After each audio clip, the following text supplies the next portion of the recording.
pemberian dos penggalak berdasarkan situasi semasa COVID-19.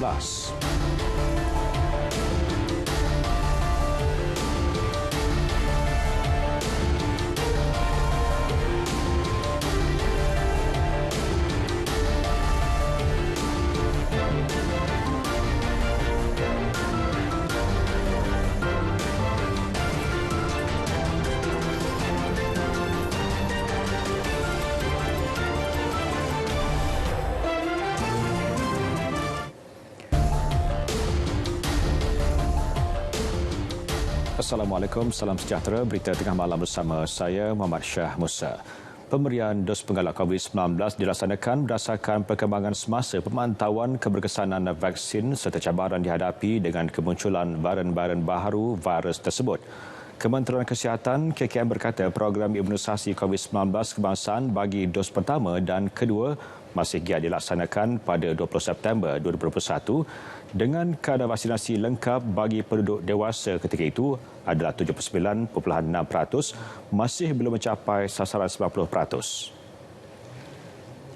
Ketika itu juga pergerakan retas negeri masih belum dibenarkan manakala aktiviti keluar masuk negara turut dikawal ketat selain pemberian dos penggalak secara menyeluruh belum lagi bermula. KKM melalui satu kenyataan menjelaskan pemberian dos penggalak dilaksana secara berperingkat dengan memberi keutamaan pada ketika itu kepada golongan rentan.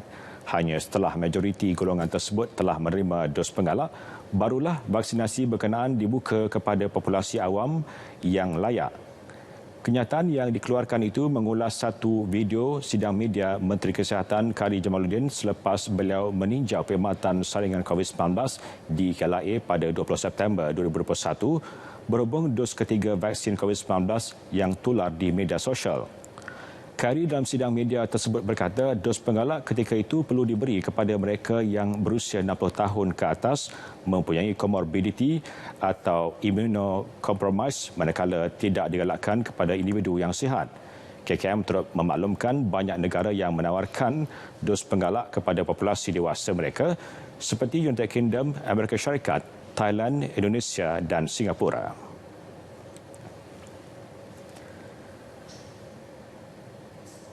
Kestabilan politik perlu dikekalkan demi keharmonian rakyat dan ekonomi negara. Justru Perdana Menteri Datuk Seri Ismail Sabri Yaakob menegaskan segala isu yang timbul perlu diselesaikan secara baik menerusi rundingan. Tapi saya percaya yang lebih penting adalah kestabilan politik di peringkat nasional ini. Banyak perkara yang sedang kita rancang untuk memberikan kesejahteraan kepada rakyat. Jadi saya percaya kalau ada timbul perkara-perkara seperti ini, politik kita kembali bergolak, ekonomi kita akan meruduk, akan terjejas akibat daripada tindakan-tindakan itu.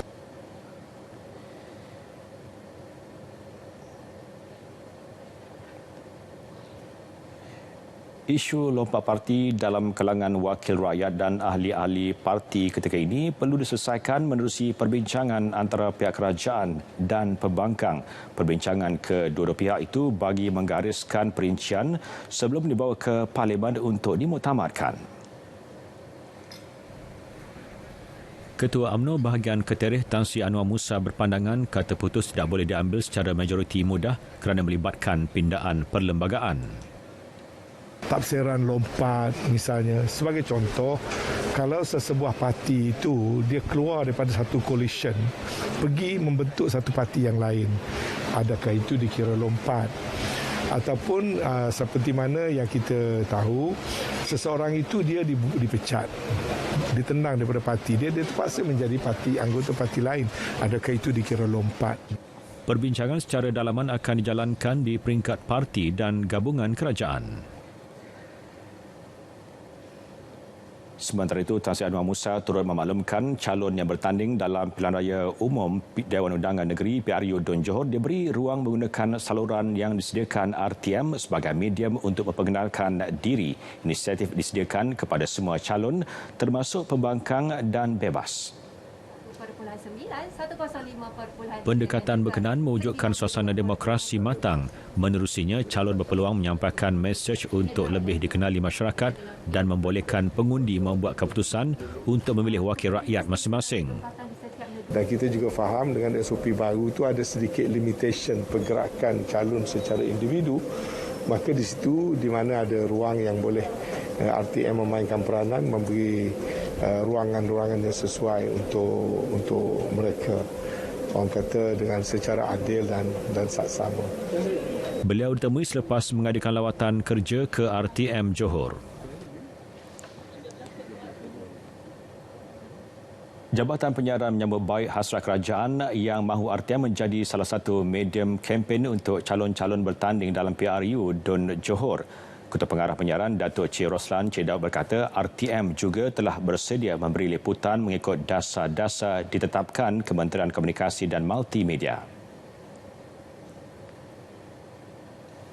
Kita akan ikuti, follow dan kita akan benarkan dia punya ni dengan syarat dia punya tidak mengganggu sensitiviti lah. Dasar-dasar tu perlu diinilah walaupun kita buka tetapi dalam suasana yang lebih harmoni lah selari dengan hasrat YB Menteri tersebut. RTM juga katanya telah merangka pelan liputan PRU DUN Johor dalam bentuk berita dan bukan berita, antaranya dalam Selamat Pagi Malaysia dan Bicara Wara. Liputan grandstand juga akan dibuat semasa proses pilihan raya tersebut. 132 kemalangan jalan raya dengan 1 kematian dicatatkan pada hari pertama OP Selamat 17 di Perak semalam. Ketua Jabatan Siasatan dan Penguasaan Trafik JSPT Negeri, Superintendent Azizan Hassan berkata, daripada jumlah tersebut, Ipoh mencatatkan jumlah tertinggi dengan 56 kes, diikuti Taiping 15 dan Tapah 12. Sementara itu, 1 kemalangan maut membabitkan seorang penunggang motosikal di Taiping. Ada JSPT akan menempatkanlah beberapa lokasi-lokasi hotspot yang mana berlaku kesesakan, iaitu sebanyak 28 lokasi yang dikenal-pasti, iaitu di Ipoh, utamanya di Jalan Sultan Iskandar, Jalan Sultan Indonesia. Antara lokasi panas lain yang turut dikenal pasti adalah di Tol Cangkak Jering, Kemunting dan Simpang di Taiping. Beliau berkata demikian selepas melakukan tinjauan aliran trafik di Jalan Sultan Idris Shah, Ipoh. Akta Kerja 1955, Akta 265 memperuntukkan majikan sektor swasta perlu memberi hari kelepasan am berbayar 11 hari setiap tahun tidak terpakai kepada penjawat awam dan lain-lain golongan pekerja yang tidak tertakluk di bawah jadual pertama Akta 265. Menurut Kementerian Sumber Manusia KSM, dalam satu kenyataan, pekerja di bawah Akta 265 adalah mereka yang bergaji RM2,000 ke bawah. Akta 265 menyatakan daripada jumlah keseluruhan 11 hari itu, 5 hari kelepasan am yang wajib diambil termasuklah hari wilayah persekutuan oleh majikan yang tempat pekerjaannya terletak di wilayah persekutuan Kuala Lumpur, Putrajaya dan Labuan. Baki 6 hari lain boleh dipilih daripada majikan dalam senarai hari kelepasan am sebagaimana jadual pertama Seksyen 3 Akta Hari Kelepasan 1951 Akta 369. Dalam jadual pertama tersebut, Tahun Baru Cina merupakan hari kelepasan am iaitu sebanyak 2 hari bagi negeri-negeri lain kecuali Kelantan dan Terengganu.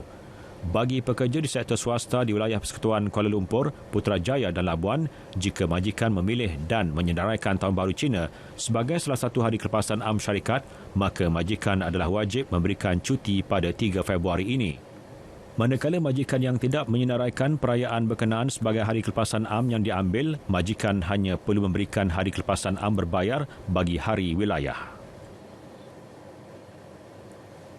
Cuti semua 2,500 penguatkuasa Jabatan Pengangkutan Jalan JPJ dibekukan sepanjang musim perayaan Tahun Baharu Cina. Ini kerana jabatan itu menjangkakan jumlah kenderaan bertambah lebih 100% berbanding tahun lepas. Menurut Timbalan Ketua Pengarah Perancangan dan Operasi JPJ, Eddie Fadli Ramli, pembukuan cuti bukan kuasa sehingga tempoh penguatkuasaan khas tamat 8 Februari ini.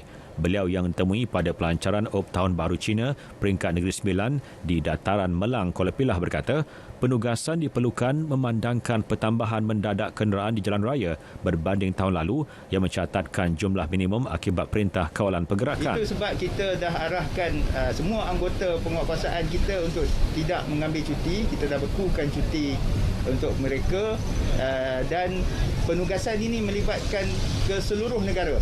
Semua anggota-anggota penguatkuasa JPJ digerakkan ke seluruh negara untuk memastikan bahawa perjalanan orang ramai ini selamatlah. Jadi memang kita dah gerakkan sepanjang tempoh kempen keselamatan jalan raya ini sehingga 8 Februari.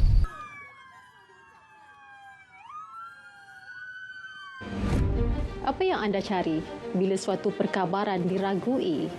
Tentunya sumber informasi pasti. Seiring evolusi teknologi, platform maklumat dan interaksi, di TV maupun aplikasi hujung jari, kami setia menemani. Tak henti meyakini. Mendukung fakta, menolak dusta. Inilah realiti implikasi bila yang tersebar tiada medium penjelasan sebenar. Kerana setiap peristiwa yang terjadi boleh mengundang salah persepsi. Inilah sebab mengapa kami di sini merungkai isu, membawa fakta. Percayalah, tanpa kebenaran, tiada hari yang sempurna. Hilangkan ragu, lenyapkan persoalan. Kami sumber rujukan anda. Berita perdana setiap hari 8 malam, sahih dan berimbang.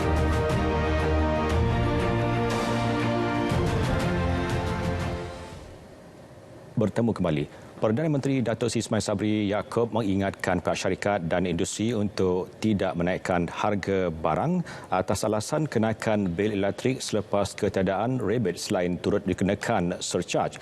Perubahan dalam bil elektrik yang perlu dibayar oleh syarikat dan industri selepas ini difahamkan adalah tidak terlalu besar sehingga membolehkan pihak terlibat mengambil kesempatan untuk berbuat demikian.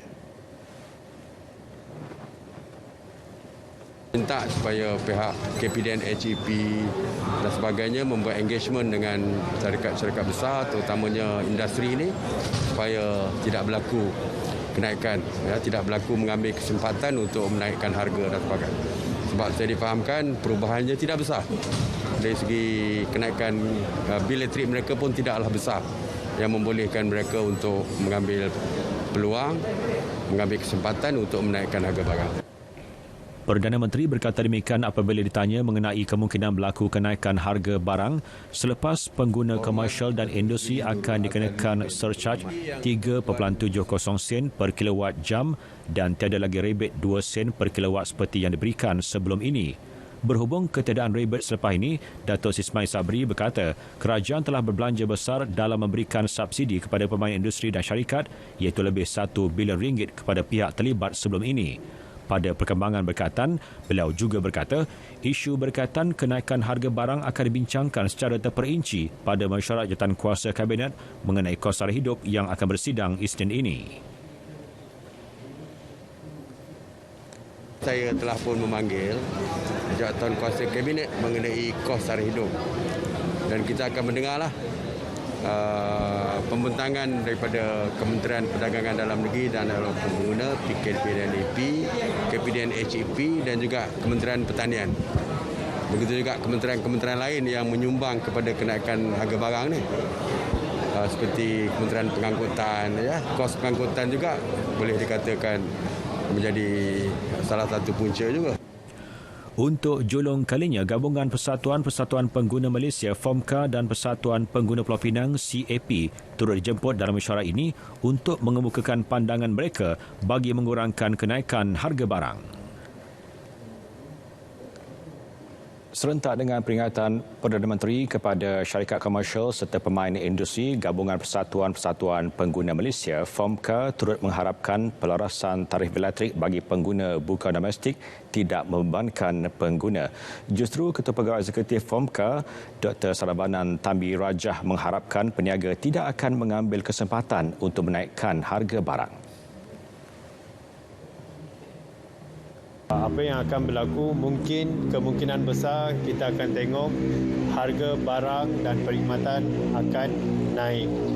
Di sini kami meminta Kementerian Perdagangan Dalam Negeri dan Hal Ehwal Pengguna untuk memantau agar peniaga tidak mengambil kesempatan untuk menaikkan harga barang agar pada masa kini pengguna mengalami masalah pandemik dan ia akan membebankan pengguna juga. Dari 1 Julai hingga 31 Disember lepas berlaku peningkatan kos bahan api dan kos penjanaan lain sebanyak 1.67 bilion ringgit. Ia berikutan kenaikan harga arang batu yang tinggi di pasaran. Cabang Pelaburan Kerajaan Negeri Sabah Asian Supply Base Sdn Bhd kini menumpukan pada peluasan operasi pangkalan untuk mengembangkan kapasitinya. Timbalan Menteri Kewangan II Yamani Hafiz Musa berkata sudah tiba masanya untuk syarikat yang berpangkalan di labuan ini mengembangkan saiz operasi pangkalan sedia ada yang berkeluasan 139.61 hektar memandangkan statusnya sebagai hub logistik untuk industri minyak dan gas labuan. Kita melihat juga ruang-ruang dan peluang-peluang baru yang boleh dibina oleh ASB, tapi seperti saya katakan tadi, tanah di Labuan ni agak mahal dan agak limited lah kan pulau ni. Jadi mereka akan mencari jalan macam mana lagi mengembangkan saiz tanah di sini supaya ia boleh menampung permintaan-permintaan daripada pemain-pemain industri oil and gas di masa-masa yang akan datang. Beliau berkata demikian kepada pemberita selepas mengadakan lawatan kerja rasmi ke Labuan. Polis Diraja Malaysia PDRM akan mendapatkan kepastian berhubung status sebenar anggota Abu Sayyaf Muzrimar Edmundi Sawatjan yang disenarai semula sebagai individu dikehendaki. Sebelum ini, individu terbabit dilaporkan terbunuh dalam kejadian berbalas tembakan dengan pihak berkuasa Filipina pada 17 Mei tahun lalu. Timbalan Ketua Polis Negara Datuk Razaruddin Husin pihaknya akan mendapatkan pengesahan berhubung perkara itu daripada pihak berkuasa Filipina. Datuk Razaruddin menyatakan demikian di Kota Kinabalu. Sebelum ini, kawasan Eastern Sabah Security Command ESCOM mengeluarkan senarai terkini individu dikehendaki pasukan keselamatan termasuk 5 individu baru bagi membantu siasatan dalam kes jenayah, rentas sempadan dan culik untuk tebusan KFR.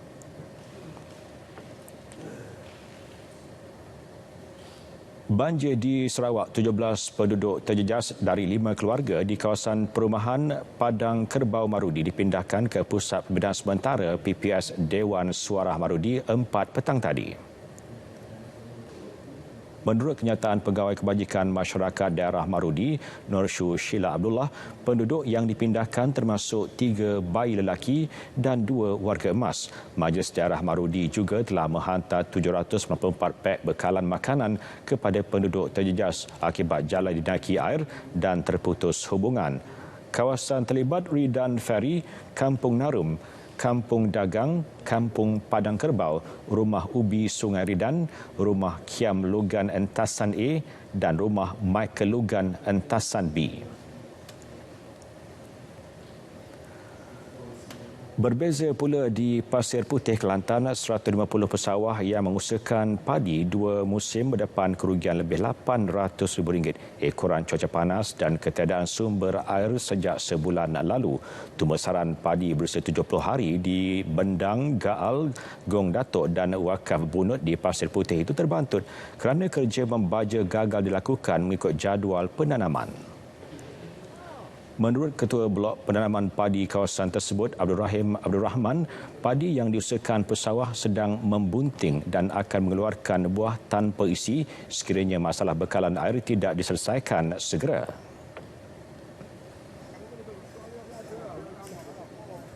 Masalah yang ni nak kuai sebab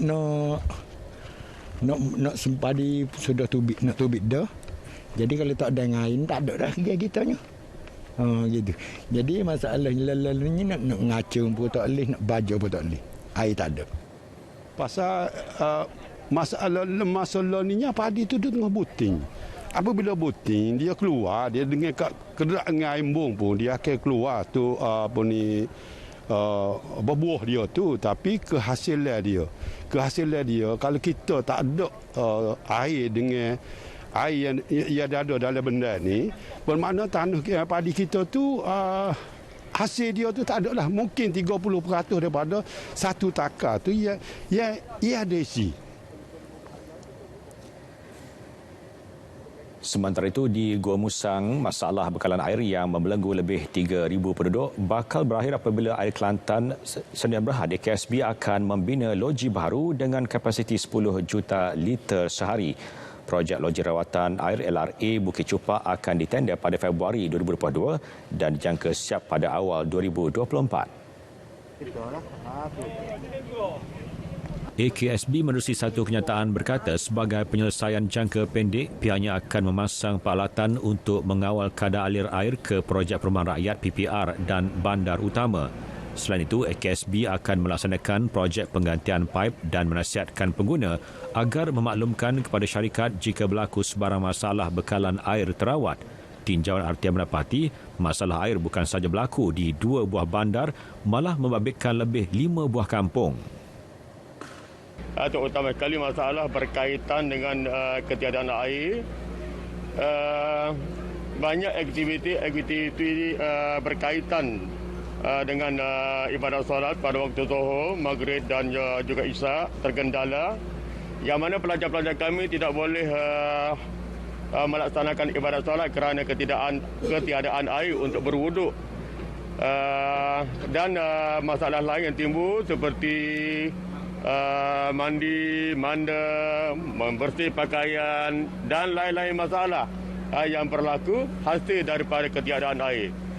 Jadi saya haraplah Air Kelantan ni ambil perhatian lah kepada penduduk-penduduk, terutamanya kawasan-kawasan yang tak ada air lah, supaya dia bertindak dengan cepat. Kerana masalah air ni memang masalah paling berat kita rasa. Masalah besar lah, cuma tak ada api lah. Masalah air ni, tapi masalah air ni kita rasa api tak ada boleh kira lagi. Tapi air ni kak, orang beranak kecil, mari orang mati. Kalau nak ambil air tak ada air nak mandi. Jadi masalah lah, masalah besar. Sekolah kita orang mempunyai masalah kekurangan air. Nak basuh baju susah, nak membuang hajat pun susah. Kadang-kadang nak minum air pun tak ada. Jadi macam satu hari tu tak minum air masuk langsung. Jadi masalah budak-budak lah dekat kelas. Pergi jamban macam ada nak buang air tak boleh. Lepas tu selalu rebut tandas sebab air tak ada. Kena mandi awal. 150 kg sampah pelbagai jenis dikumpulkan dalam tempoh kurang 2 jam oleh 15 sukarelawan geng plastik Ija GPI di sekitar pantai Batu Buruk, Kuala Terengganu.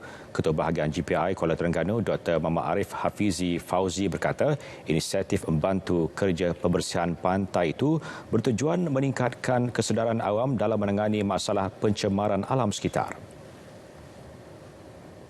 Tahun lepas kita dah kutip dekat hampir 3 tan sampah daripada pesisir pantai, daripada hujung Marang sampailah ke hujung Kuala Terengganu, dan daripada 3 tan tu most sampah adalah sampah hok dari buangan manusia lah, dan hok hanyut daripada pantai. Sukarelawan yang ditemui memberitahu kekecewaan atas sikap segelintir pengunjung yang tidak sensitif dan prihatin dengan kebersihan alam sekitar. Menyedihkanlah apabila tanggungjawab untuk menyimpan dan membuang sampah di tempat yang sepatutnya tidak dilakukan dengan betul. Jadi saya sangat berharap pihak berkuasa dan juga masyarakat khususnya sedar bahawa tanggungjawab untuk menyimpan ataupun melupuskan sampah ini ke tempat yang sepatutnya adalah tanggungjawab semua. Nak bersihkan pantai kita sebab pantai kita ni penuh sangat dengan sampah. Kita tak nak bagi penyu ni makan. So saya nak ucapkan yang budak-budak duduk rumah tu, marilah bersihkan pantai ini.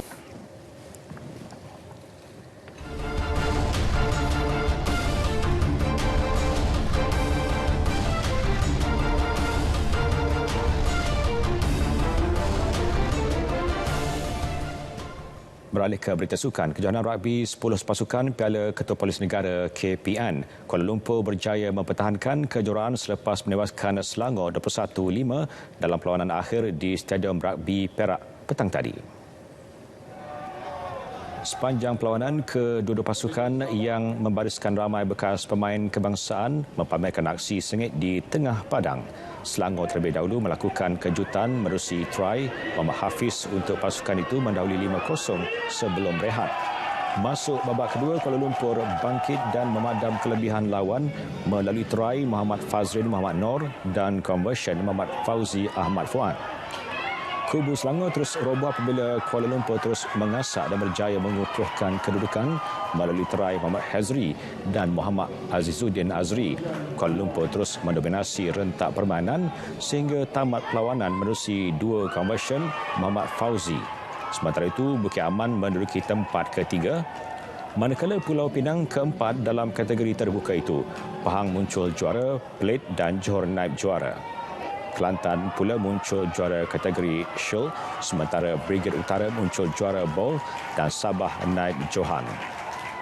Polis United pula membuli kategori wanita, manakala Selangor muncul juara veteran.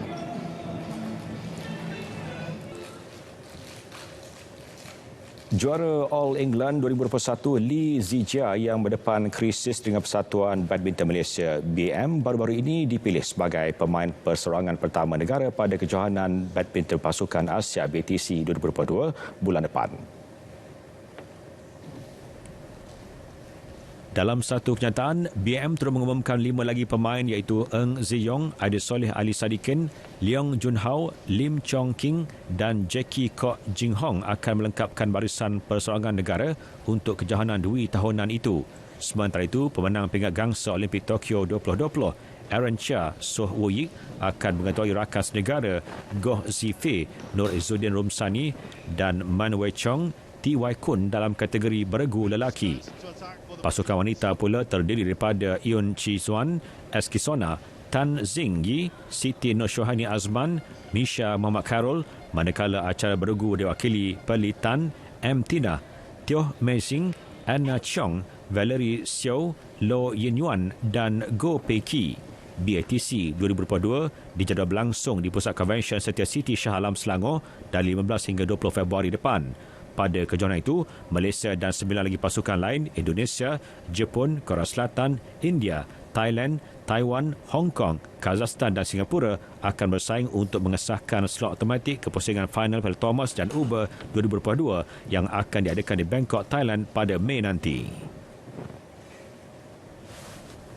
Sementara itu, sasaran utama Malaysia di kejohanan badminton berpasukan Asia BTC 2022 adalah untuk melayakkan diri ke Piala Thomas dan Uber 2022. Menurut pengarah teknikal Persatuan Badminton Malaysia BM, Wong Chun Han, skuad negara perlu muncul 4 pasukan teratas untuk layak secara merit. Dan kebanyakan top contender lah ya. Pesaing yang utama itu memang nama-nama atau jago-jago pemain semua memang sudah agak tetaplah dia punya posisi. Jadi kita lebih kurang faham dan menyedari di mana kita punya strength, di mana kita punya weaknesses lah. Namun begitu, menurut Chung Han, persiapan yang paling penting adalah daripada segi taktikal untuk memperbaiki tahap keupayaan setiap pemain di kejohanan tersebut.